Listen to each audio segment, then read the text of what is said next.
Brought to you by Biz Analyst by Khata Book.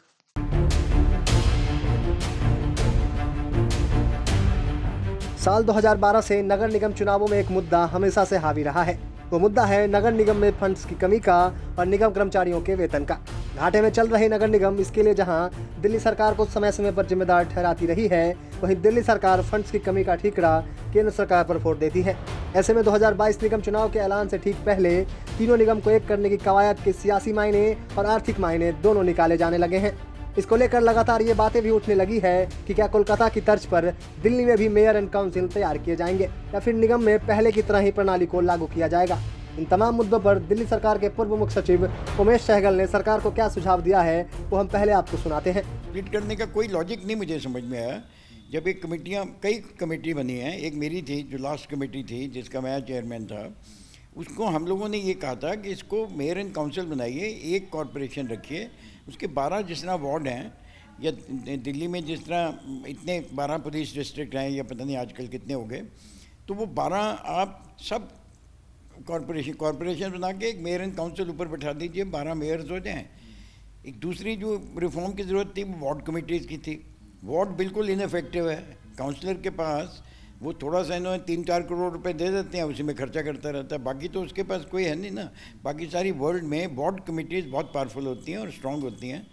तो ward committee बनाने का भी प्रपोजल था, वो भी इसमें कंसिडर नहीं किया गया। तो अगर आप गवर्नमेंट इनको इकट्ठा ला रही है तो ये सारी चीज़ें इस टाइम पे कंसिडर कर लेनी चाहिए। और जो मेयर एंड काउंसिल की बड़ी पुरानी डिमांड है, जो कि हमेशा चीफ मिनिस्टर्स अपोज करते रहे हैं, क्योंकि वो समझते हैं मुझे एक पैरेलल सेंट्रल पावर क्रिएट हो जाएगा, तो वो डिमांड कंसिडर करनी चाहिए। क्योंकि जैसे कैलकाटा में है, कैलकाटा में शुरू से मेयर एंड काउंसिल है, नेताजी के टाइम से है, नेताजी भी मेयर एंड काउंसिल थे, तो इफेक्टिवली चलती है वो कॉरपोरेशन। और उसी को पैटर्न पे दिल्ली में करने का हमने तो रेकमेंड किया था मेयर एंड काउंसिल बनाने का। और वो मेयर एंड काउंसिल का ये फ़ायदा होगा कि टोटल इनकम चाहे डिफरेंट आएगी डिफरेंट कॉरपोरेशन से, मगर जाएगी एक खाते में, एक खाते से फिर उसको बांटा जाएगा डिफरेंट खातों में। और जो दिल्ली गवर्नमेंट सपोर्ट करती है वो भी उस एक खाते में देगी। उस सपोर्ट को भी किस तरह डिफरेंट कॉरपोरेशन में बांटा जाए, चाहे 3 हो, चाहे 6 हो, चाहे जितनी भी हों, उनमें बांटा जाए, वो भी ये मेयर एंड काउंसिल जो होगा, और जिसमें सारे मेयर्स जो कि डिफरेंट कॉरपोरेशंस के होंगे वो सारे रिप्रेजेंटेड होंगे, तो ये उसको डिसाइड करेंगे। अब ये चीज़ जो है इस समय दिल्ली गवर्नमेंट के तो कर नहीं सकती है, एक ब्यूरोक्रेटिक कमेटी उन्होंने बनाई हुई है सेक्रेटरी के लेवल पे, वो कैसे पॉलिटिकल डिसीजन ले सकती है?